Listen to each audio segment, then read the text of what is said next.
Hey, in Fusion, if you're using the right click and delete, you might be using it wrong and wasting a bunch of time. So let's first look at a slightly different example. What if you wanted to split a body? Choose split body. This is the body, and we're using that plane. We'll click OK. We now have two bodies. When I right click on this body, I have the option to delete and I have the option to remove. They're a little bit different. And let's look at remove first. If you hit remove, what it's going to do is it's going to get rid of the body that we selected. And down in the timeline, it added a feature. And what's cool about this is that it kept everything intact. It did not damage any of the timeline that I had before. It didn't remove or delete any features. It simply added one.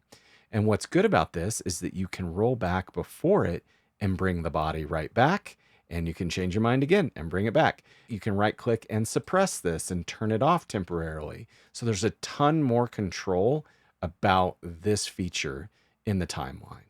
Looking at this other design where you've got a copied body in the design, if you were to right click and choose this body and choose delete, something very different is going to happen. What it's going to do is try to get rid of this and delete as many features as it needs to, damaging your timeline potentially, unless this is exactly what you need.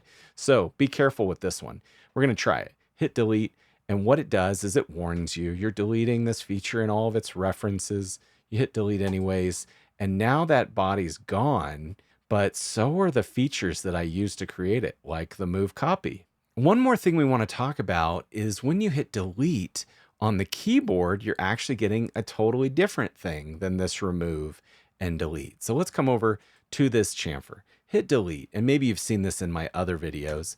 What it does is it backfills material and adds a feature. It added a delete face, and this is almost like a filling tool that brings this geometry back. So like in the example with this hole, as long as I was careful to select both the interior faces, hit delete on my keyboard, it's going to backfill that geometry too and add that feature to the timeline.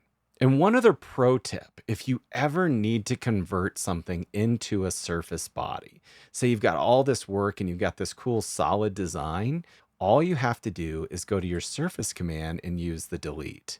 This will let you delete a face.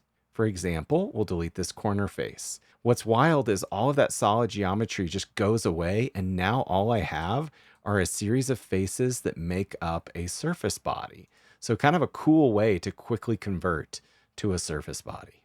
And don't forget, just the delete on the keyboard, you can use it to just get rid of faces.